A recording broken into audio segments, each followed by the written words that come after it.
Assalamualaikum warahmatullahi wabarakatuh. Waalaikumsalam warahmatullahi wabarakatuh. Pemirsa TPI dimanapun berada, senang sekali di pagi hari ini kembali lagi bersama saya Dayu Akram Minas dalam kajian tasawuf di program Serambi Islami spesial Ramadan. Seperti biasa kita akan membahas tentang tema-tema tasawuf yang nantinya kita kontekstualisasikan, kita elaborasikan dengan nuansa Ramadan kali ini yang nantinya akan dibahas oleh guru kita yang telah hadir di hadapan kita ini. Sebelum itu saya ingin menyapa dulu yang hadir di studio. Ada guru kita Syekhina wa Murabbi Ruhina yaitu Syekh Muhammad Fatur Rahman MAG. Assalamualaikum Syekh. Waalaikumsalam warahmatullahi wabarakatuh. Sehat Syekh. Baik, alhamdulillah. Kita doakan beliau semoga panjang umur, sehat selalu dan tentunya istiqomah dalam berdakwah dan memberikan kajian setiap di Serambi Islami berikutnya. Amin ya rabbal alamin. Di samping saya juga ada, wah ini namanya panjang sekali nih gelarnya ibu-ibu. Muhammad Abdul Aziz Nawawi, SPDI, MPD, CSTMI. Wah ini bisa dilihat ya di sini ya. Banyak sekali nih. Ini kalau saya lihat nih beliau ini suka belajar ini. Saya panggilnya Muhammad Abdul Aziz Nawawi. Assalamualaikum Gus Aziz. Waalaikumsalam warahmatullahi wabarakatuh. Sehat ya Gus ya? Alhamdulillah. Saya panggilnya sehat. Gus Aziz ya. Beliau ini merupakan Direktur Santri Mendunia dan PT Ekspor Santri Mendunia. Ada juga sahabat saya yang selalu menemani saya nih, Ustaz Deden. Ustaz Mula sehat, Ustaz? Alhamdulillah. Kali ini kita masih juga baju yang berbeda ini. Tapi niat kita sama ya Ustaz ya. Hari ini kita belajar bersama. Ada juga ibu-ibu yang hadir dari PRK MUI Jakarta Selatan. Assalamualaikum warahmatullahi wabarakatuh. Waalaikumsalam warahmatullahi wabarakatuh. Bagaimana kabarnya? Alhamdulillah, luar biasa. Alhamdulillah baik para pemirsa, hari ini kita akan mengangkat tema suluk di era modern. Suluk itu artinya kan perjalanan spiritual ya. Di era modern artinya di masa yang modern, yang berkembang maju gitu.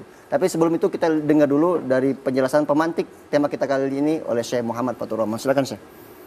Bismillah, assalamualaikum warahmatullahi wabarakatuh. Waalaikumsalam warahmatullahi wabarakatuh. Alhamdulillahilladzi yaqdifu fi qulubil muridina law'atal iradah fayuz'ijuhum ila sulukis sabilis sa'adah allati hiyal imanu wal ibadah wa mahhu kulli rasmin wa'adah.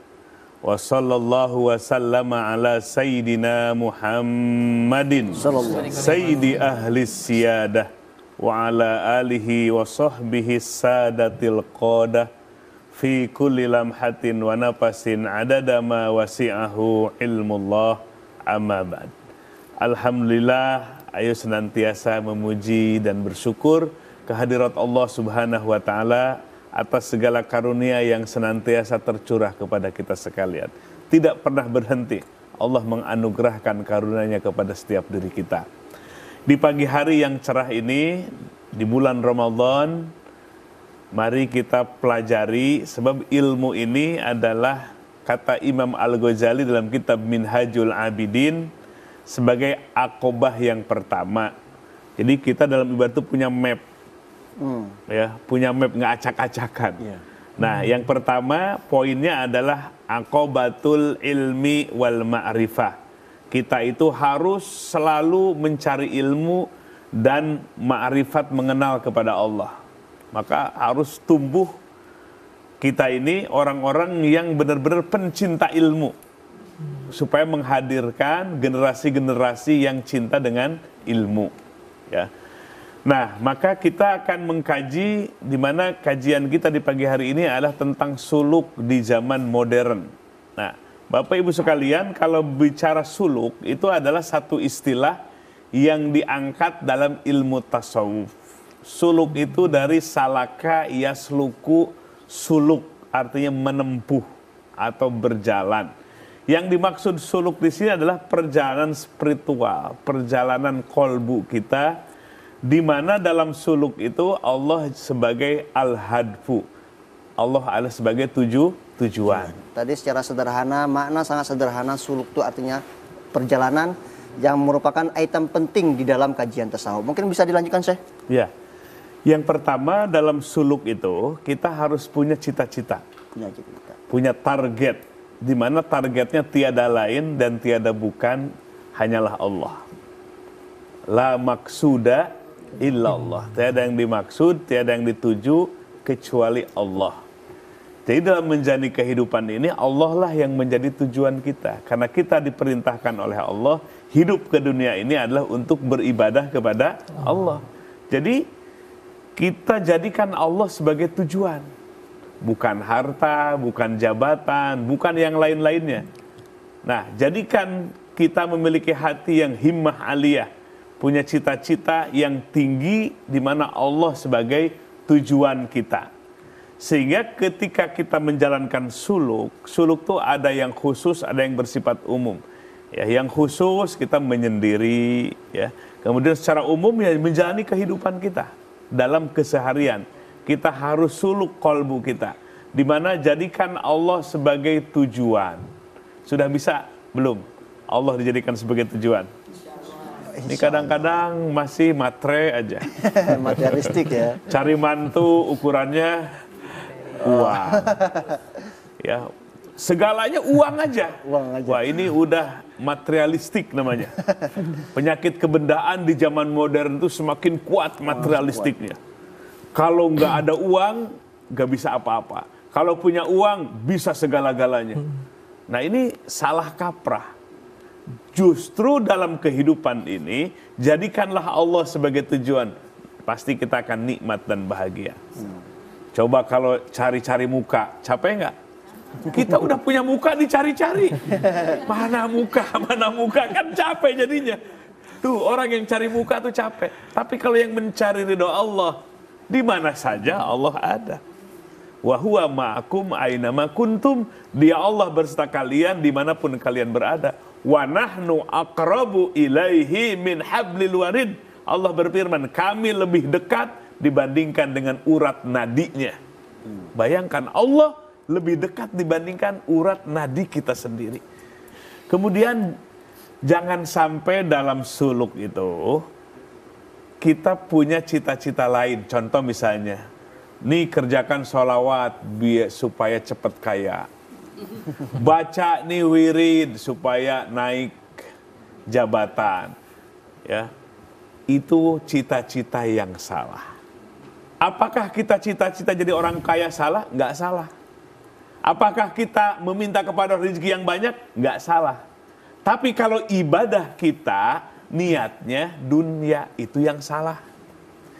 Allah mengajarkan, memberikan taujihat, bimbingan kepada kita. Lihat surah Fatihah. Yang benar iyyaka na'budu wa iyyaka nasta'in, atau iyyaka nasta'in wa iyyaka na'budu. Mana yang benar? Mana itu? Iya kedua, iya kan. Kayaknya sepakat ya Bikori. Pasti yang benar apa? Iyyaka na'budu wa iyyaka nasta'in. Apa artinya? Kepada Engkau kami beribadah dan kepada Engkau kami meminta. Ibadah dulu, minta dulu. Ibadah dulu. Kalau ibadah syarat diterimanya apa? Ikhlas. Wa ma umiru illa liya'budullaha mukhlishina lahuddina hunafa. Jadi syarat ibadah diterima kalau ikhlas. Baik. Tapi kalau ibadah kita, baca sholawat kita, wirid kita, zikir kita, karena dunia, maka gugur ibadah kita. Ada dua tadi pesan tadi Boy dari Syekh tadi, kita harus tujuannya jelas hanya kepada Allah, kemudian prosesnya juga harus jelas. Saya ingin ke Gus Ajis dulu nih. Sebelum kita masuk pembahasan, saya ingin mengenal dulu nih. Ini nama terlalu panjang sekali nih gelarnya. Sebenarnya santri mendunia ini gimana ini konsepnya? Apakah kita harus mendunia namanya atau gimana ini? Ya, baik. Sebagai pemantik awal Siap. saja. Terima kasih. Bismillahirrahmanirrahim. Assalamualaikum warahmatullahi wabarakatuh. Waalaikumsalam warahmatullahi warahmatullahi wabarakatuh. Ya, alhamdulillah saya sekarang aktif di organisasi Santri Mendunia, yang mana itu adalah juga perjalanan journey ya, baik secara spiritual maupun secara intelektual. Dan kemarin beberapa waktu lalu tahun 2016 saya diberikan kesempatan oleh Allah untuk menjelajah bumi Allah yang begitu luas. Baru sedikit 35 negara, 5 benua. Baru sedikit, Bu. Ibu baru berapa kali luar negeri? Alhamdulillah. Silakan. Dan akhirnya kemudian setelah pulang, kemarin juga baru pulang dari Mesir. Setelah pulang saya menulis buku, judulnya adalah Santri Mendunia. Santri Mendunia. Ya, Santri Mendunia dengan jargonnya terkoneksi, hidup bermakna, penuh karya. Masya Allah. Dan Kemudian dari sebuah buku itu bertransformasi menjadi sebuah organisasi santri mendunia dengan cabangnya di berbagai negara, sekarang 34 negara dan di 34 provinsi. Alhamdulillah dengan banyak program. Ya, tadi kalau saya dengar tadi termasuk menjadi suluk ya, perjalanan spiritual, melihat sebagai pengalaman di setiap negara dan kondisional. Tapi saya ingin bertanya nih Gus, kita bicara tentang suluk di era modern ini. Sebenarnya kalau orang bersuluk sekarang ini, nanti akan dijelaskan oleh saya juga nanti, apakah menjadi hambatan tidak kalau bicara tentang teknologi, kemodernan itu? Karena kan kata saya tadi itu justru modern itu mandek jadi sebenarnya, karena asupan hati atau asupan jiwa itu terkosongkan. Bagaimana itu? Ya, jadi memang sebetulnya untuk fenomena tentang suluk ya, bagian dari tasawuf, saya. Jadi sebetulnya itu menjadi tren tersendiri di era modern.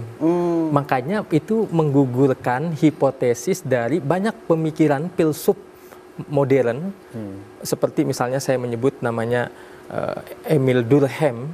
Dia mengatakan bahwa mustahil bahwa dunia tasawuf spiritual atau suluk itu akan berkembang di era modern, baik secara perilakunya, kepribadiannya itu nggak mungkin. Karena apa? Menurut Emil Durkheim bahwa masyarakat modern itu sekarang Bapak Ibu ya, itu sudah cenderung pada sifat perilaku, sikap perilakunya itu dia kepribadiannya itu udah individualis. Karena dengan adanya teknologi yang semakin canggih. Ya, jadi sudah individualis. Ibu mungkin di rumah ya lihat coba kalau sudah anak sudah menggenggam handphone itu sudah nggak kenal dengan sosial, dengan keluarga. Nah makanya tren untuk yang suluk itu menjadi tren tersendiri, membantah teorinya Emil Durkheim gitu. Baik. Ya. Ada tanggapan lagi? Sama seperti halnya juga Auguste Comte, juga tokoh filsuf sosiologi ya modern, juga sama yang mengatakan bahwa semakin canggih teknologi, semakin modern, maka yang disebut dengan tasawuf spiritual atau suluk itu tidak akan bisa masuk ke dunia modernisme gitu. Ini kita kaitkan nih Syekh. Berarti kalau yang dikatakan Gus Aziz itu berarti aksentuasi kepentingan suluk atau tasawuf di era modern ini sangat penting Syekh. Bagaimana Syekh? Iya, jadi kebutuhan rohani kita tuh sama. Ya, sebab Allah ciptakan rohani kita itu Allah lewat tiupan, wa nafakhtu fihi min ruhi. Jadi aku tiupkan ke dalam diri manusia ruhku. Sampai diakui ruhnya itu ruhku, saking mulianya ruh manusia. Tapi bukan ruh Allah, tapi itu hanya tasripan, penghormatan saja kepada ruh yang telah Allah berikan kepada kita. Ini harus bersyukur kita kepada punya ruh yang luar biasa yang ditiupkan oleh Allah. Maka ruh itu punya perilaku, punya karakter. Dan bagaimana cara supaya ruh kita ini selalu fitrah, selalu dalam garis yang lurus dalam agama. Maka ada bab suluk. Nah, rohani kita harus suluk, kolbu kita harus suluk, pergi menuju kepada Allah Subhanahu wa Ta'ala. Coba kalau hari ini cita-cita dan tujuan kita dari dunia ke dunia kan capek. Ya, orang menciptakan manusia-manusia individualistik. Datang ke fasilitas umum, yang satu pegang HP, satu pegang HP, nggak pernah salam. Bahkan datang ke masjid pun malah dilarang salaman lagi. Aduh, siapa itu? Kalau datangnya nggak sempet kan, ya dalam hadis Nabi apabila dua orang ketemu kemudian bermusafahah maka Allah ampuni sepanjang musafahah itu. Datang ke masjid, yang satu nggak sempet tahiyatul masjid, keburu iqomah, kan lebih baik setelah salam atau setelah wirid bermusafahah. Ini malah dibid'ahkan. Padahal menghubungkan satu sama yang lain disunahkan oleh Rasulullah SAW. Tapi di zaman modern seperti ini, yang satu pegang HP, yang satu asik dengan HP-nya, satu sama yang lain itu jadi seperti bukan manusia. Di mana rasa kemanusiaannya? Apalagi di mana rasa kemuslimannya? Nah, maka tasawuf ini ilmu yang selalu update. Karena kebutuhan dari rohani dan kolbu kita itu fitrah. Nggak bisa diganti kolbu kita. Kalau tidak rohani kita, kolbu kita disulukan, dipenuhi kebutuhannya, Ulaika kal an'am. Manusia itu seperti binatang. Seperti binatang. Berebut, saling mengalahkan. Ya, coba lihat binatang, nggak peduli dengan sesamanya. Tongkrang-tongkrong lah, atau apa tuh anak-anak muda drakor lah, gitu kan. Drakor. Ibu tahu drakor? Pura-pura. Drama Korea katanya gitu. Nah, kalau terlalu asik dengan itu, habis waktu kita. Kita tidak menjadi orang yang cerdas, baik secara spiritual maupun intelektual. Sebab kehebatan manusia itu terletak dalam dua hal. Spiritualnya dan intelektualitasnya. Nah, maka oleh sebab itu, dalam suluk yang pertama kita perhatikan tujuan hidup. Maka selalu Allah yang dituju. Bahkan ada, ini Ustaz, kadang di kampung-kampung orang nyari-nyari yang aneh-aneh. Cari orang aneh, kelakuannya jadi aneh. Aneh apa? Pingin simsalabim, dililit utang dengan baca wirid sekian jadi lunas. Padahal kelakuan sendiri itu ceroboh. Ya. Nah, orang nyari-nyari wirid pingin yang aneh-aneh, bisa terbang, bisa ngomong sama hantu. Ngapain capek-capek ngomong sama hantu? Sama manusia bermanfaat. Ya. Maka di dalam kitab ini perhatikan, beliau menyebutkan satu pasal, wa min adhari say'in 'alal murid talabuhu lil karamah wastiyaquhu lil mukasafah wal khawariqil adat.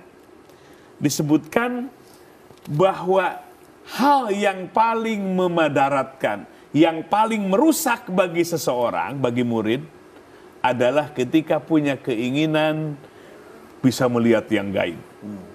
Bisa mencari yang aneh-aneh, khawariqul adat, bisa terbang, bisa jalan di atas air, bisa tahu hati seseorang. Kalau punya niat-niat seperti itu dalam suluk, maka itu adalah hal yang paling merusak, yang paling memadaratkan bagi seorang murid. Tadi saya telah menjelaskan beberapa hal ya. Mungkin saya ingin semacam stigma masyarakat bahwa suluk itu diartikan sebagai uzlah, hanya monopoli uzlah ya. Padahal suluk itu beragam. Mungkin bisa dijelaskan saya? Ya. Jadi ini Bapak Ibu sekalian, suluk itu bukan ujlah. Suluk itu bersifat umum. Sifat umum. Perjalanan spiritual yang bersifat umum. Ujlah itu hanya satu poin saja dari suluk. Ujlah itu kan menyendiri, menghindari beberapa waktu saat dari pergaulan, menarik pergaulan. Itu namanya apa? Ujlah. Untuk apa? Memfokuskan. Mata kan harus fokus, mulut harus fokus, supaya hati fokus kepada Allah. Butuh itu, ujlah namanya. Tapi yang disebut suluk itu bukan ujlah. Nah, ini satu kitab namanya Risalatu Adabis Sulukil Murid. Risalah tentang etika atau adab perjalanan spiritual bagi seorang murid. Di dalam kitab ini direkomendasikan oleh para ulama, yang dikarang oleh siapa? Al-Habib Abdullah bin Alwi Al-Haddad Al-Hadrami Asy-Syafi'i rahimahullah. Kitab ini lengkap dan jelas sesuai dengan Quran dan Sunnah, menuntun kita untuk suluk, melakukan perjalanan spiritual, dan Allah dijadikan tujuan. Ini sangat penting sekali, dan alhamdulillah kalau ini kitab gundul, kitab gundul, sudah ada kitab jabrignya atau kitab gondrongnya, alias sudah diterjemah ke dalam bahasa Indonesia. Beli ke toko buku. Ini yang paling sering ibu-ibu dicek ini, datang ke toko buku atau ke toko baju. Ya. Tuh kan? Ini jawabnya malu-malu nih saya. Yang jujur ini, seringnya ke toko buku atau toko baju. 100% baju. Innalillahi wa inna. Bagaimana anak-anak kita bisa cerdas secara intelektual, cerdas secara spiritual. Ibu aja nyontohnya, ngasih contoh, passion lagi, baju lagi. Siap dirubah nggak polanya? Kok kayak berat gitu, insya Allah. Ya, jadi nanti Syawal lebih sering mengunjungi toko buku daripada toko baju. Siap? Masih jawabannya masih lemas gitu. Nah, jadi beli buku ini di toko. Sudah ada terjemah bahasa Indonesia. Penting sekali. Ya, namanya Adab Suluk Murid. Adab itu etika. Suluk perjalanan spiritual. Murid seorang murid. Nah, jadi suluk itu umum sekali. Dalam menjadi kehidupan ini kita harus berdasarkan adab suluk ini. Yang pertama tadi niatnya jadikan Allah sebagai tujuan. Jangan nyari yang aneh-aneh. Maka tadi iyyaka na'budu wa iyyaka nasta'in. Kalau kita sudah beribadah hatinya ikhlas, baru kita diperintahkan minta kepada Allah. Minta kaya, minta naik jabatan, dipersilahkan dalam agama. Yang nggak boleh itu beribadah karena dunia. Jadi tidak ikhlas. Kerjakan ibadah secara ikhlas, baru wa iyyaka nasta'in, ada makom meminta, makom doa namanya. Kaya, jodoh, apa saja. Minta kepada siapa? Kepada Allah Subhanahu wa Ta'ala. Jadi akhirnya ibadahnya diterima, doanya dikabulkan. Tapi kalau kita wiridnya, baca Qur'annya, suluknya karena dunia, akhirnya bacaan kita beribu-ribu sholawat, beribu-ribu zikir, sirna. Karena tidak diterima oleh siapa? Oleh Allah Subhanahu wa Ta'ala. Nah, jadi itulah iyyaka na'budu wa iyyaka nasta'in. Nah, poin-poin dalam suluk ini yang pertama adalah hifdzul qalbi. Pertama, awas, jaga hati. Jagalah hati. Jangan hati kita dibiarkan. Hati itu bolak-balik, namanya juga kolaba, bolak-balik. Bisa ke dunia, bisa ke akhirat. Bolak-balik yang namanya kolbu. Maka oleh sebab itu, pertama di dalam suluk itu, poinnya hifdzul qalbi, jaga hati. Bagaimana cara menjaga hati? Menjaga hati pertama dari niat. Yang kedua, jaga hati dari penyakit-penyakit hati. Jangan jadikan hati kita seperti tong sampah. Tong sampah itu untuk apa? Kotoran. Itu namanya tong. Jangan jadikan hati kita seperti tong sampah. Buruk sangka ada di hati kita. Permusuhan ada di hati kita. Ujub ada di hati kita. Takabur alias sombong ada di hati kita. Itu berarti menjadikan hati kita seperti tong sampah. Ingat Al-Quran, qad aflaha man zakkaha wa qad khaba man dassaha. Sungguh bahagia orang yang selalu membersihkan hatinya, dan celaka orang yang mengotori hatinya. Jadi orang yang menjadikan hati seperti tong sampah celaka. Ya, orang yang mengotori hati. Maka jangan jadikan hati kita seperti tong sampah. Dimulai dari hifdzul qalbi, menjaga hati. Kemarin minggu lalu pernah disampaikan oleh Syekh bagaimana pola menjaga hati, dimulai dari riyadhah, mujahadah dan sebagainya. Gus Ajis, tadi kita menarik dari pembahasan tadi. Kalau kata Markus dalam bukunya One Dimension Man, gitu, dia mengatakan begini, bahwa masyarakat modern itu ada sisi negatifnya loh katanya. Mereka yang suka memuja teknologi, kemudian hidup individual, kata saya tadi itu individual, tidak mau bersosial, itu justru mengikis eksistensi sebagai manusia yang penuh dengan sosial. Ya, sebagai Gus Ajis, anak muda milenial ini, kita bicara tentang suluk ini, bagaimana tahapan suluk untuk diterapkan di era modern saat ini, bagaimana? Ya, jadi sebetulnya untuk yang tadi, tidak hanya modernitas teknologi ini, tidak hanya jadi orang jadi individualis, tapi juga karena tuntutan pekerjaan yang begitu tinggi ya, itu juga mempengaruhi. Terus kemudian juga solidaritas yang begitu rendah ya. Nah itu yang kemudian tadi yang teknologi. Jadi kalau misalnya kita sebagai generasi milenial ya Bu ya, kita ini harus menyeimbangkan Jadi yang para filsuf ini kan dia hanya modernitas itu ya sudah, tidak ada yang disebut dengan suluk, tidak ada. Karena semakin tinggi semakin padat jadwalnya. Kita bekerja ya, sudah tidak ada waktu dan tidak ada ruang. Makanya di teman-teman nih generasi milenial kita ada ya semacam kita bisa ini setidaknya menyeimbangkan ya antara dunia ya, antara dunia dan akhirat gitu ya. Nah, bagaimana itu caranya? Ya, apa yang harus kita lakukan? Maka saya itu ikut mengikuti guru saya ya, ada Ustaz Faiz, itu beliau tentang spiritual, emotional, freedom teknik. Nah, itu yang kemudian saya sering lakukan. Nah, itu dilakukan sepertiga malam biasanya. Itu mungkin ibu-ibu, bapak-bapak ya bisa dicoba ya. Jadi saya juga sering melakukan kalau misalnya sepertiga malam setelah sholat itu dipraktikkan. Itu saya mungkin bisa diangkat ibu tangannya semua, bisa ya. Bisa diangkat gimana caranya? Iya, diangkat tangannya semuanya ya. Nah, ini adalah gerakannya yang pertama ya. Nah, sebagai muslim kita sebelum melakukan ketukan di titik-titik meridian ini adalah berdasarkan hasil riset ilmuwan ya. Jadi ini untuk kita yang di dalam era teknologi yang banyak sekali problematika, nah kita mudah-mudahan dengan gerakan-gerakan yang kita lakukan ini bisa setidaknya ada transformasi gitu ya. Nah, mari silahkan diketuk ya. Ketuk. Ya, diketuk. Nah, itu ketukannya berapa ya? 3 kali ya, 3 kali atau 7 kali, tapi 3 kali nggak jadi masalah.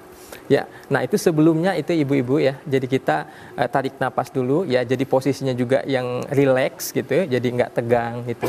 Duduk rileks, terus tarik napas, lalu kemudian keluarkan istighfar, astagfirullahaladzim, astagfirullahaladzim, astagfirullahaladzim, kemudian di tangannya diangkat, terus diketuk. Nah, sekarang mulai mengucapkan kata-katanya ini yang paling penting. Nah, sekarang ucapkan, ya Allah, boleh silakan diikuti. Ya Allah, walaupun saya, oke, silahkan disebutkan. Misalnya dalam hidup ini banyak masalah, banyak hutang, atau banyak, banyak persoalan. Sebutkan aja misalnya saya lagi galau atau lagi apa yang belum punya jodoh mungkin ya. Apa disebutkan? Ya Allah, saya ikhlas. Kemudian dilanjutkan ibu-ibu, silakan. Ya Allah, saya ikhlas, saya pasrah, saya ridho, saya serahkan kepadamu. Nah, ini baru satu titik ya. Lalu kemudian nanti titik selanjutnya di sini ibu silahkan bisa diketuk. Ya Allah, walaupun saya, silahkan disebut persoalannya. Ya, saya lagi kurang sehat misalnya disebutkan. Ya Allah, saya ikhlas, saya pasrah, saya ridho, saya berserah diri kepadamu. Nah, terus kemudian titik selanjutnya itu bisa pas di titik ini. Ubun ya, sini ya. Ya, diketuk silakan. Ya Allah, walaupun saya, silakan diisi. Ya, ya, ya Allah, saya ikhlas, saya pasrah, saya ridho, saya berserah diri kepadamu. Nah, setelah itu ada titik-titiknya sebenarnya banyak, tapi kita yang bagian inti aja. Silakan. Selanjutnya setelah ini kita menuju ke sini. Oke, silakan dicepatkan aja, diketuk-ketuk saja. Ya, silakan. Nah, ini. Ya, oke, silakan lanjut di bagian sini. Oke. Titik-titik ya. Ya, silakan di bagian sini. Ya, silakan.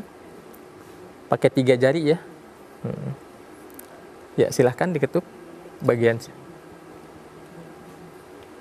Silakan bagian sini. Banyak ya ini ya, apa namanya? Titik-titiknya nanti bisa dilanjutkan karena ada buku panduan khusus ya.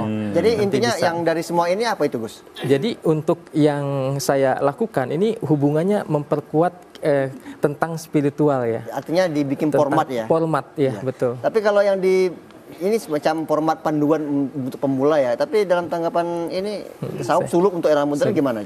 Ya, ini poin-poin suluk kita. Tadi yang pertama adalah hifdul qalbi ya, menjaga hati. Ya, hati ini harus dijaga. Yang kedua adalah hifdul jawarih.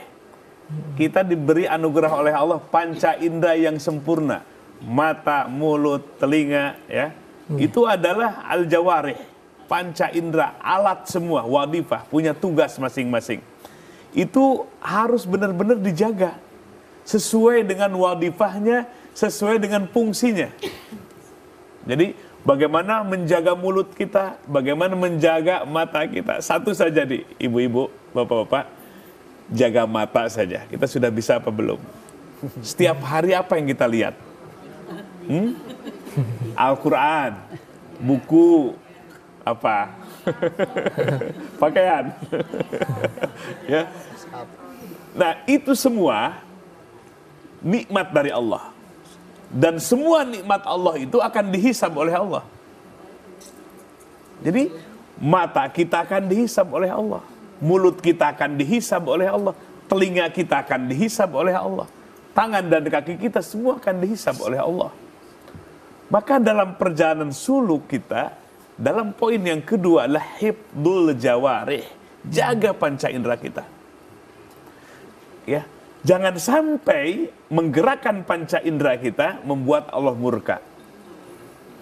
Jadi gerakan panca indera kita supaya Allah ridho kepada kita. Nah, ini suatu yang luar biasa.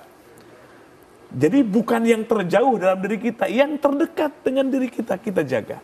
Inilah karunia dari Allah Subhanahu wa Ta'ala. Nikmat gak melihat? Sampai sekarang masih bisa melihat? Kemampuan kita atau kekuasaan Allah? Kekuasaan Allah. Allah masih jaga. Kalau tidak dijaga oleh Allah, mata kita nggak bisa melihat lagi. Dan nanti pada saatnya semua panca indera kita akan kaku. Mata tidak akan bisa melihat lagi, mulut tidak akan bisa bicara lagi. Mumpung masih Allah berikan kesempatan, ayo mata kita melihat sesuatu yang bermanfaat, mulut kita berbicara yang bermanfaat, telinga, demikian pula tangan dan kaki kita. Inilah poin dari suluk kita yang kedua. Saya ingin ke Gus Ajis lagi nih. Gus, tadi kita membahas tentang suluk mungkin untuk pemula anak-anak remaja ya. Kalau kita bicara tentang kalau kita kaitkan semacam ada nggak instrumen penting. Kemudian kalau saya bertanya begini, paling gampangnya begini. Kalau orang bertasawuf untuk mencapai akhlak, kalau kita jawab pasti iya. Tetapi kalau berteori tentang tasawuf, mungkin kebanyakan anak muda sulit memahaminya. Mungkin ada tips untuk anak muda yang pengen bersuluk. Karena kan banyak kan orang memahami suluk kan uzlah kata saya tadi. Padahal suluk itu tidak. Suluk itu umum. Itu gimana tanggapannya?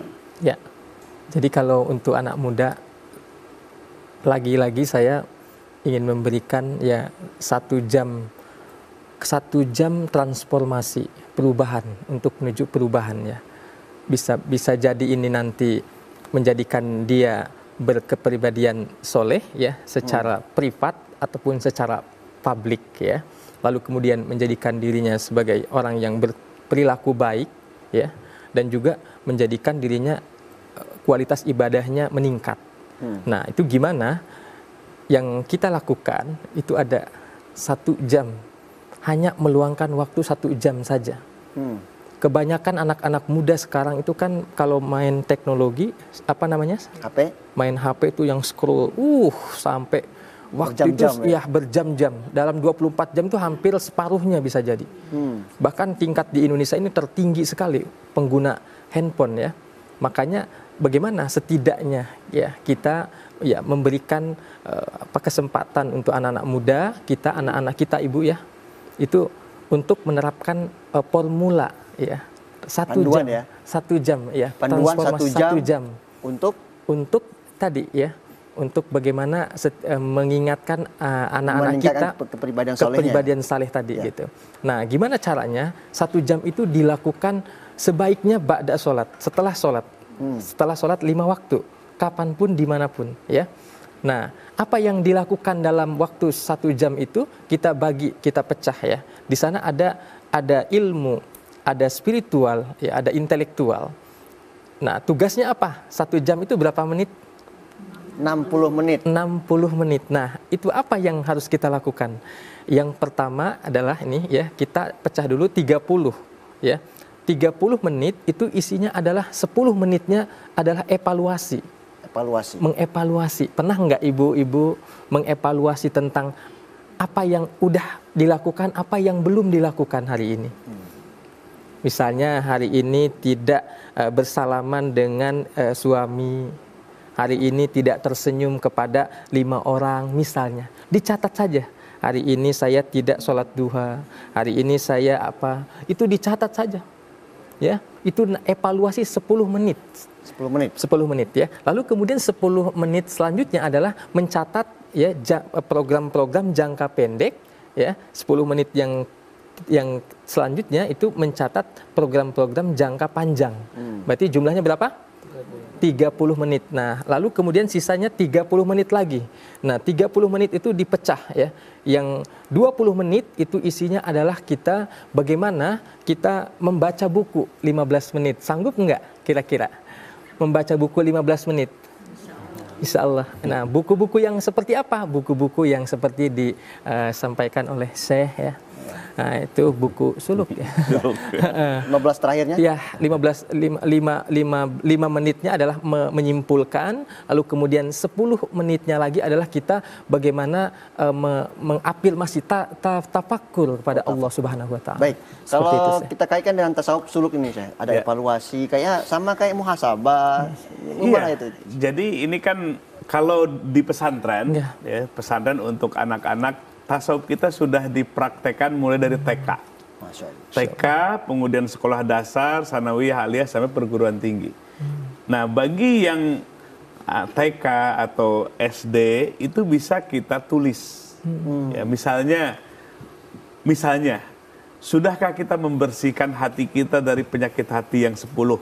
Dari takabur, sombong. Kalau ada itu dicontreng. Sudahkah kita menghiasi hati kita dengan sabar, tawakal, ridho? Kalau ada kita contreng. Jadi ada buku panduannya.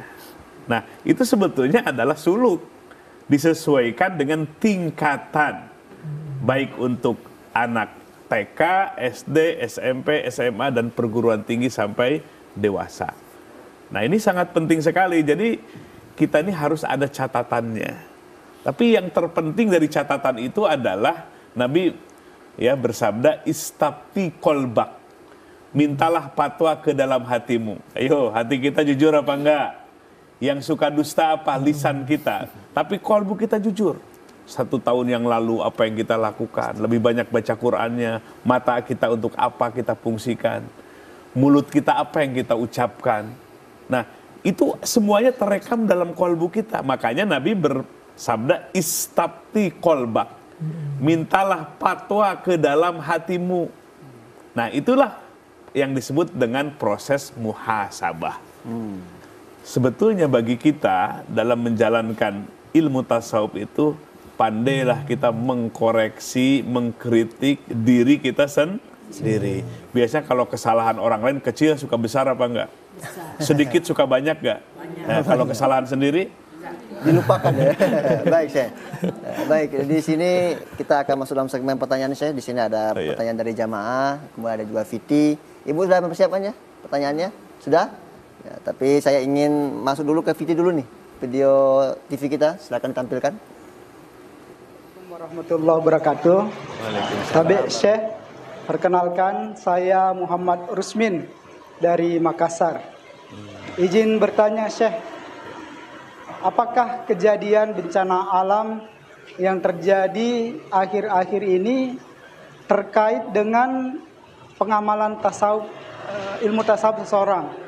Dalam artian, Syekh, apakah dengan berkurangnya orang mengamalkan ilmu-ilmu tasawuf pada akhir-akhir ini menyebabkan bencana itu semakin bertambah dan semakin terjadi di negara kita? Terima kasih, Syekh. Assalamualaikum warahmatullahi wabarakatuh. Waalaikumsalam warahmatullahi wabarakatuh. Ini semacam kekhawatiran masyarakat modern. Jadi banyak sekali yang terjadi kerusakan lingkungan terutama ya. Itu mungkin bisa tidak digali itu, Syekh. Apakah berdampak dari tidak adanya spiritual? Bagaimana, Syekh? Ya, jadi perilaku manusia itu menimbulkan hubungan dengan aspek ekologinya, aspek lingkungannya. Maka dalam Al-Quran, wa ma kana Allahu mu'adzibahum wa hum yastaghfirun.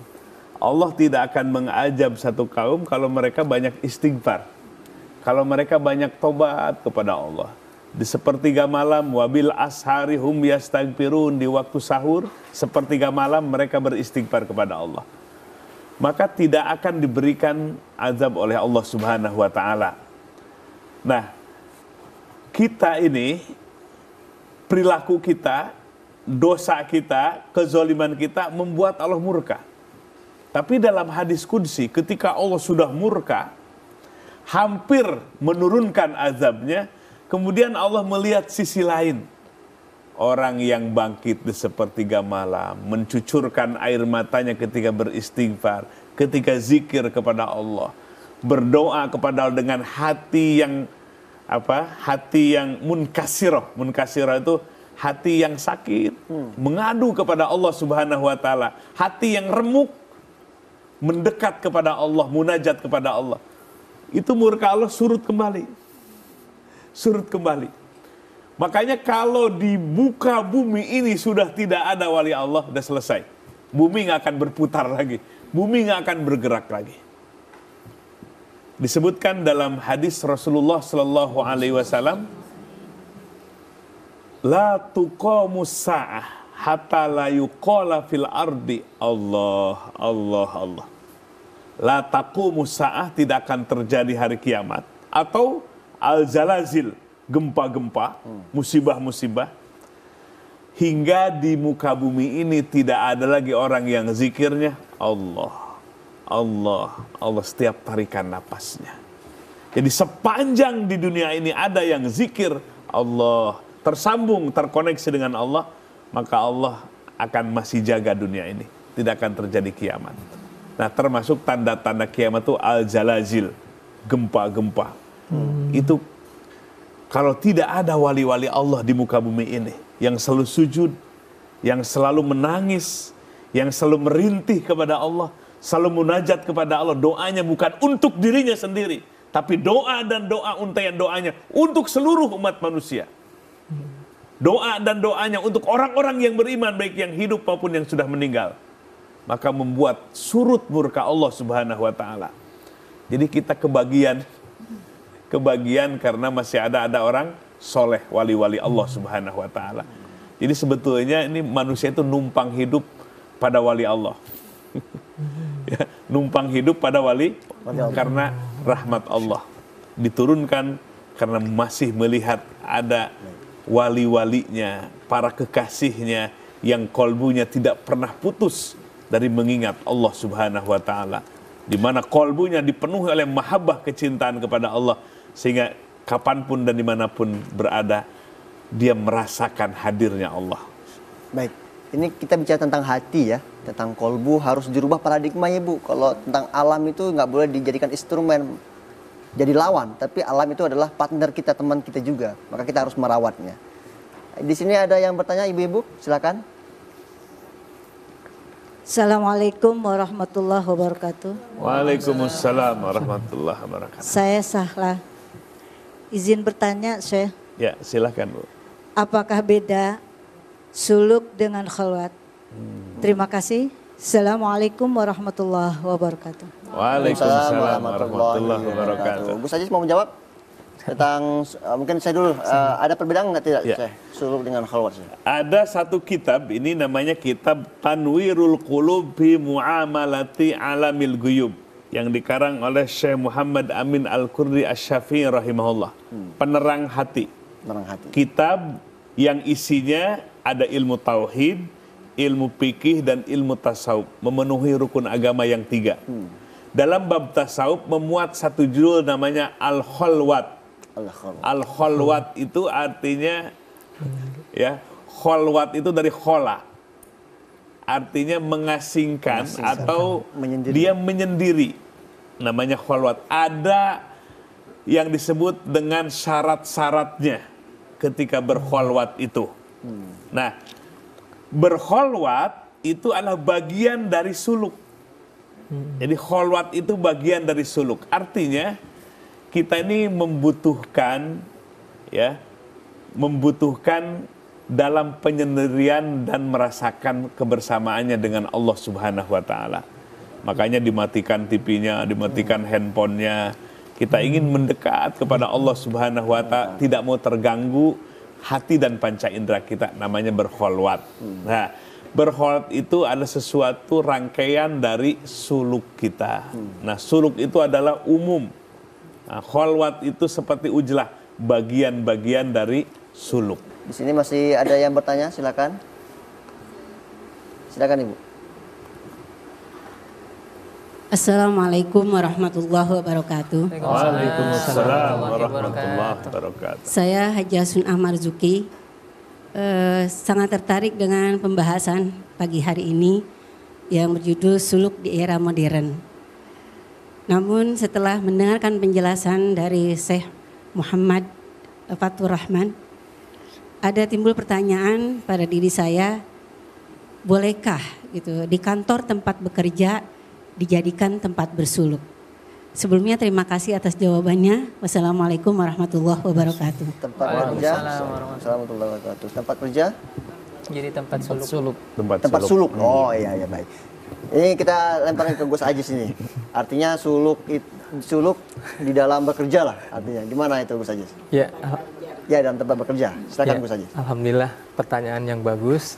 Jadi untuk di era modern ini sebetulnya ada istilah ya, suluk di era modern ini sebetulnya bisa mendekatkan diri itu dimanapun ya, tidak hanya di dalam majlis saja, tidak hanya di dalam masjid majlis, tetapi yang sekarang yang menarik adalah bagaimana suluk itu ada di tempat-tempat yang kita tidak pikirkan, seperti di mall ya. Ada orang-orang yang pada saat dia bekerja dia melayani, tapi pada saat dia menyendiri dia membaca Al-Quran, dia berzikir kepada Allah, mendekatkan diri kepada Allah ya, sholat tepat waktu. Apalagi di perusahaan misalnya, di tempat bekerja kita itu akan manjur ya saya untuk bagaimana perusahaannya akan maju, malah lebih baik begitu, seperti itu ya. Jadi artinya kita bersuluk itu ya Ibu ya, intinya sesuai dengan aktivitas kita bisa bersuluk sebenarnya ya. Iya. Tapi dilandasi dengan hati yang bersih. Kolbu itu. Enggak ada tanggapan sih? Ya. Maka poin selanjutnya dalam adab suluk murid itu adalah fi'lul ma'murat wa tarkul manhiyat. Suluk itu poin berikutnya adalah menjalankan perintah Allah. Kita sedang bekerja atau jadi pejabat, jalankan perintah Allah yang amanah, yang jujur, yang komitmen, yang punya integritas yang kuat. Itu suluk. Termasuk wa tarkul manhiyat. Kita tinggalkan apa yang dilarang oleh Allah. Ada suap, ada gratifikasi, ya, ada korupsi, tuh. Ya, bagi orang yang suluk di tempat pekerjaan, fi'lul ma'murat wa tarkul manhiyat. Jalankan perintah Allah, tinggalkan larangan-larangan Allah. Apa yang dilarang oleh Allah, tinggalkan. Itu orang suluk. Jadi kita suluk itu dalam semua lini, semua aspek kehidupan. Baik pribadi, keluarga, di tempat pekerjaan, di tengah-tengah kehidupan sosial masyarakat, kita harus selalu suluk. Maka poin suluknya adalah fi'lul ma'murat wa tarkul manhiyat. Jalankan perintah-perintah Allah, jauhi larangan-larangan Allah Subhanahu wa taala. Wah, ini seandainya para pejabat selalu suluk dalam menjalani kehidupannya. Wah, amanah, terpercaya. Ini benar-benar apa yang disebut dalam Al-Qur'an. Ya. Seandainya penduduk satu kampung bertakwa kepada Allah, maka Allah akan bukakan keberkahan pintu langit dan walau anna ahlal qura amanu wattaqau lapatahna alaihim barakatim minas sama'i wal ard walakin kadzabu fa'akhadnahum bima kanu yaksibun. Seandainya penduduk satu kampung iman dan takwa kepada suluk ya, maka pasti Allah akan bukakan, bukan sebatas rizki ya. Kalau hanya rizki mah kadang-kadang jadi beban ya, jadi stres, depresi. Kenapa? Kebanyakan rizki. Tapi yang dibukakan oleh Allah tuh keberkahan, ridho Allah lewat rizki itu, dari langit, dari bumi. Ini dari langit kebanjiran. Walakin kadzabu, apabila mereka justru mendustakan Allah dan agama Allah. Fa'akhadnahum bima kanu yaksibun, maka Allah akan memberikan azab terhadap apa yang mereka perbuat. Ya. Nah, jadi suluk itu jalankan dalam semua lini dan aspek kehidupan kita. Jadi jangan terlalu monoton Ibu ya. Jangan diartikan sebagai khalwat atau uzlah, tapi banyak dari aspek tentang suluk itu sendiri. Ada yang masih bertanya? Ibu, silakan. Baik, terima kasih. Assalamualaikum warahmatullahi wabarakatuh. Waalaikumsalam warahmatullahi wabarakatuh. Saya Inhanina Kurniasi. Izin pertama Syekh, Ya. izin bertanya. Ya, silakan, Bu. Seperti tadi sudah dijelaskan bahwa suluk itu adalah perjalanan spiritual, perjalanan kolbu, yang tiada tujuan kecuali mengharapkan ridha Allah Subhanahu wa taala. Berarti output dari suluk itu adalah untuk memperkuat batin. Menambah dekat dengan Allah, menambah yakin akan pertolongan Allah. Iya. Lalu pertanyaannya, jika seseorang sudah bersuluk, melakukan suluk, kemudian outputnya ini tidak diperoleh, apakah bisa dikatakan suluknya gagal? Dan jika gagal, apakah dia bisa mengulanginya lagi atau lanjut aja seperti materi yang kemarin? Terima kasih. Assalamualaikum warahmatullahi wabarakatuh. Waalaikumsalam warahmatullahi wabarakatuh. Ini menarik Syekh. Ya. Tentang suluk ini. Bagaimana Syekh? Ya, jadi ada output ya dari suluk. Kita akan merasakan hadirnya Allah dan pertolongan Allah. Ya, makanya banyak para ulama menulis tentang karomah. Ya, contoh dalam kitab Jami'u Karomatil Aulia karangan Syekh Yusuf An-Nabhani rahimahullah. 2 jilid khusus karomah-karomah wali. Jadi karomah itu datang bagi orang yang ibadahnya sudah anteng, sudah istiqomah. Kalau ibadahnya sekali tahajud, sebulan malas, ya nggak datang karomah itu. Jadi karomah itu datang bagi yang orang yang sudah istiqomah dalam ibadah. Buktikan pertolongan Allah. Kalau kita masih merasa sengsara, hatinya kesel, rumit, menjelimet hidup ini, itu tanda jauh dari Allah. Kalau kita mendekat kepada Allah, maka Allah akan jauh mendekat kepada kita. Nah, jadi kalau kita suluknya benar, menjalankan poin-poin dengan sebaik-baiknya, maka buktikan outputnya Allah memberikan kemuliaan kepada kita. Agama kita mulia, Nabi kita Nabiur Rahmah, pembawa rahmat. Rahmatnya untuk seluruh alam, bukan hanya manusia. Semua makhluk dapat rahmat Allah karena Nabi kita yang tercinta. Ketika kita bersolawat kepadanya, mengikuti itba kepada sunnahnya, maka kita akan dimuliakan oleh Allah. Dimuliakan oleh Allah. Nah, maka ini output. Makanya agama itu memberikan garansi. Kalau kita sudah menjalankan agama, tapi nasib kita ya dianggap tidak berhasil, tidak sukses, ada yang salah. Ada yang salah. Jangan nunggu di surga ya kebahagiaannya. Allah menjamin kebahagiaannya itu di dunia. Bagi orang yang mau suluk, lahumul busyra fil hayati dunya wa fil akhirah. Bagi mereka kabar gembira dari dunia. Jadi bukan nunggu di akhirat nanti nikmat dan bahagianya. Orang yang mau suluk di dunia sudah mendapatkan busyra itu kabar gembira, riang gembira, berlapang dada, berjiwa besar, bahagia. Itu kolbu akan merasakannya. Ini saya tertarik nih Syekh. Dalam satu ungkapan ayat itu mengatakan begini, kata Allah itu, tepati janjiku dulu, akan aku tepati janjimu. Ini ungkapan kata ulama tafsir itu, di saat itu di saat itu Allah merendahkan derajatnya, bukan berarti kita sama dengan Allah, tapi ingin berharap kepada hamba-hambanya itu untuk bisa menepati janji-janjinya itu. Jadi kalau ada yang salah dari suluknya, berarti ada salah dari servernya atau janji-janjinya yang tidak ditepati gitu. Maka Allah ada jaminan, kata saya, ada garansinya itu. Jadi jangan takut ya saya. Garansi berapa tahun saya? Selamanya garansinya. Baik, di sini ada yang masih bertanya, Ibu, silakan. Assalamualaikum warahmatullahi wabarakatuh. Waalaikumsalam warahmatullahi wabarakatuh. Nama saya Yuningsi, izin bertanya saya. Ya, silakan Bu. Tadi kami sudah mendengar dan begitu jelas saya menerangkan tentang suluk tadi. Tapi di sini ada sedikit keganjalan bagi saya. Apakah suluk dengan praktek zikir itu menyendiri di suatu tempat masih relevan di zaman modern sekarang ini. Terima kasih. Assalamualaikum warahmatullahi wabarakatuh. Waalaikumsalam warahmatullahi wabarakatuh. Gimana Gus Ajis? Ya. Kalau kita lihat praktiknya Nabi Muhammad kan memang khalwat atau uzlahnya kan di Gua Hiro. Apakah itu masih relevan pada saat ini? Ya, yang pasti jawabannya masih sangat relevan ya. Karena kebutuhan kita tentang material aja, itu kita misalnya kaya nih, itu nggak cukup, nggak puas. Itu disebut dengan material. Tetapi ternyata kita itu membutuhkan non-material juga. Bahkan posisi non-material ini, ya suluk, tuh, yang apa yang dilakukan, itu diposisikan lebih tinggi daripada material itu sendiri gitu.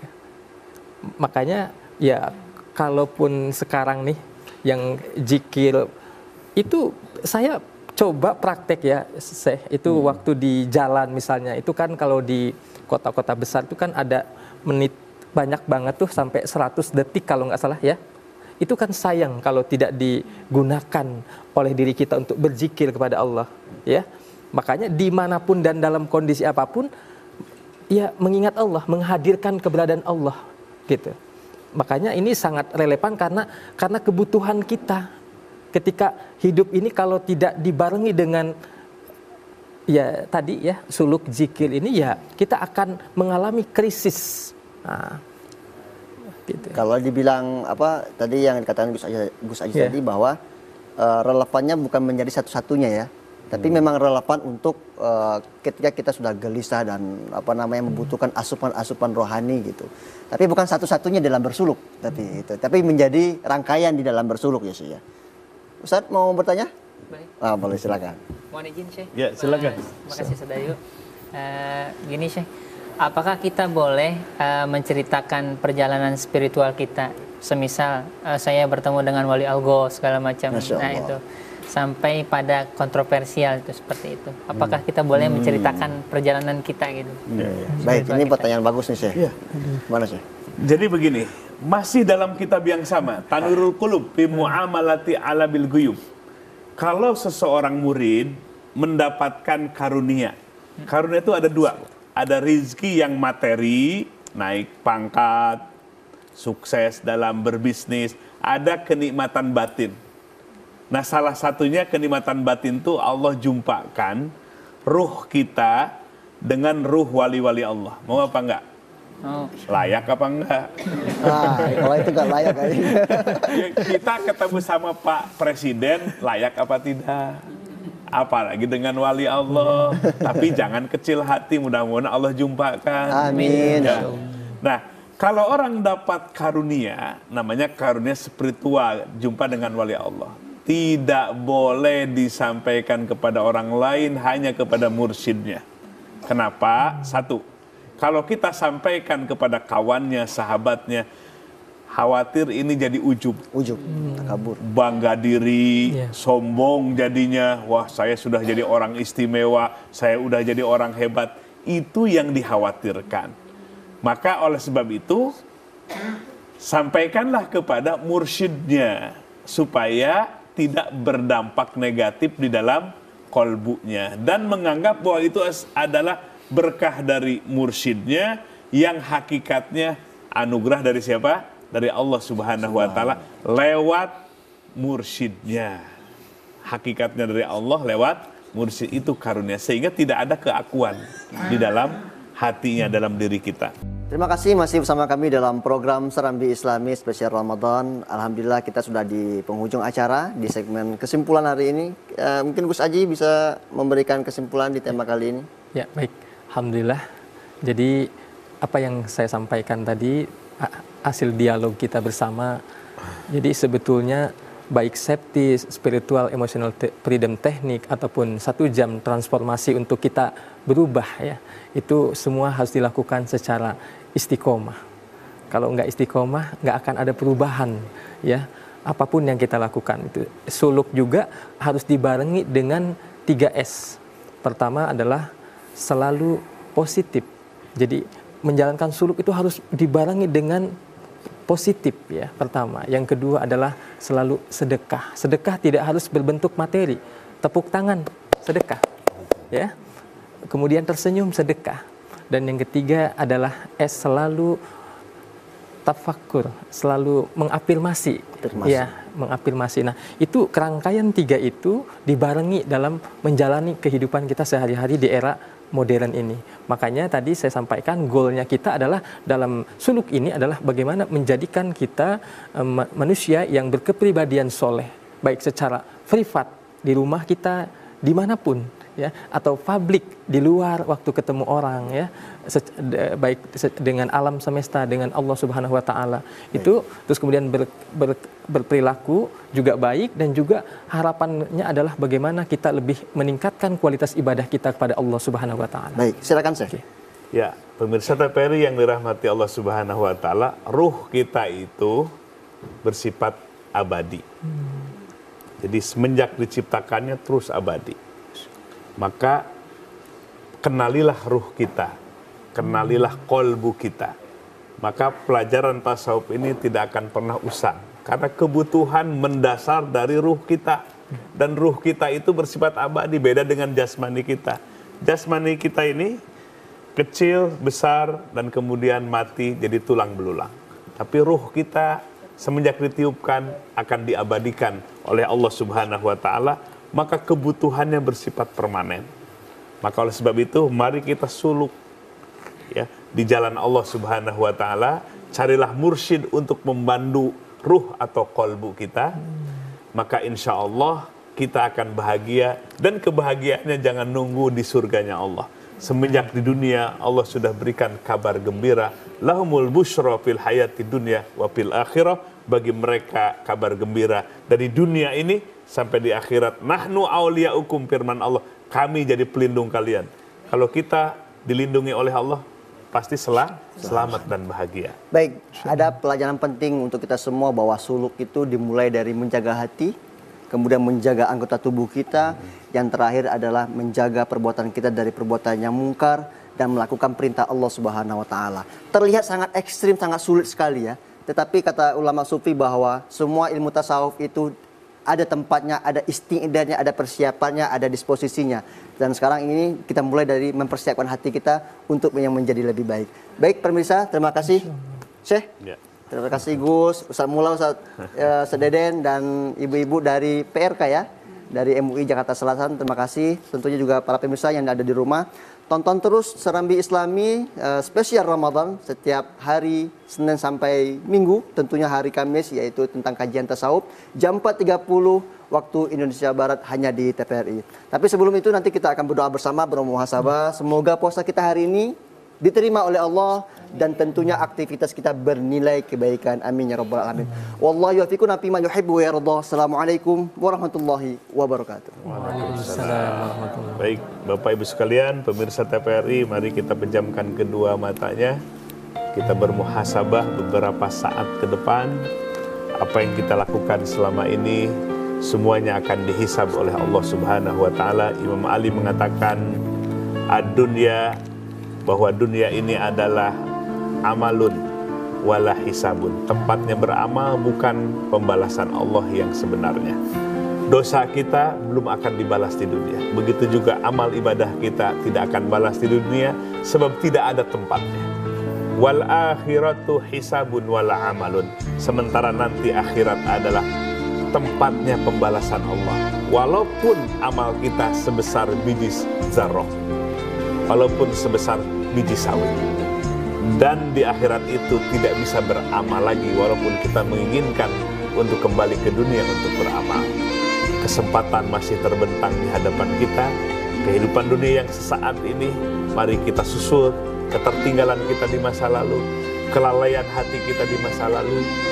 Bukakan mata hati kita supaya cahaya Allah menyinari kolbu kita, terang benderang kolbu kita, dan kita akan menjadi orang yang dewasa, bersikap dewasa, berjiwa besar, karena kolbu kita tersinari oleh cahaya Allah Subhanahu Wa Taala. Baik, mari kita angkat kedua tangan kita munajat kepada Allah. Allahumma salli ala Sayyidina Muhammadin nabiyil ummi wa ala alihi wa sahbihi wa sallim. Allahumma ja'alna hadina mahdiyin, gharadallina wa la mudillin, barrun rahimun jawadun karim. Allahumma ftah alaina futuhal anbiya wal awliya bijudika wa karamika ya arhamar rahimin. Ya Rabb, bersihkan hati kami dari seluruh penyakit-penyakit hati kami. Ya Rabb, dandani hati kami dengan sifat-sifat yang terpuji. Ya Rabb, hidupkan hati kami, hati yang selalu zikir kepadamu. Ya Rabb, persiapkan kematian kami. Kami tidak bisa menghindar dari kematian. Maka oleh sebab itu, besok atau lusa Engkau jemput kami. Maka jadikan kematian kami kematian husnul khatimah. Mampuhkan lisan ini mengakhiri kalam dengan kalimah thayyibah, kalimah la ilaha illallah. Jauhkan kematian kami dari kematian su'ul khatimah. Ya Ghaniyu agnina bifadlika amman siwak. Rabbana wasi' alaina arjaqana fi dunyana wala tahjubna biha an ukhrana. Allahumma ja'alha fi aidina wala taj'alha fi qulubina birahmatika ya arhamar rahimin. Wahai Zat yang Maha Kaya, limpahkan rezeki yang luas dalam kehidupan dunia ini. Jangan jadikan rezeki yang luas menjadi penghambat untuk ibadah dan akhirat kami. Ya Rabb, jadikan rezeki dunia ini dalam genggaman kami. Jangan masukkan rezeki yang luas dalam hati kami.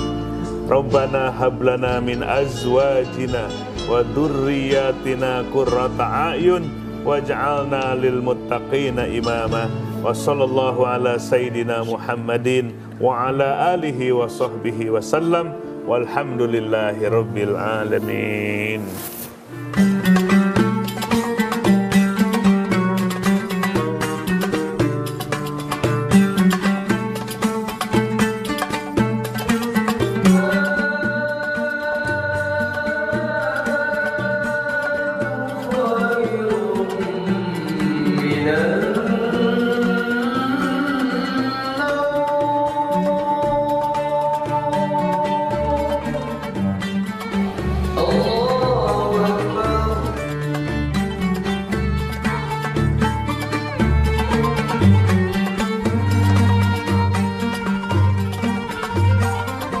Serambi Islami.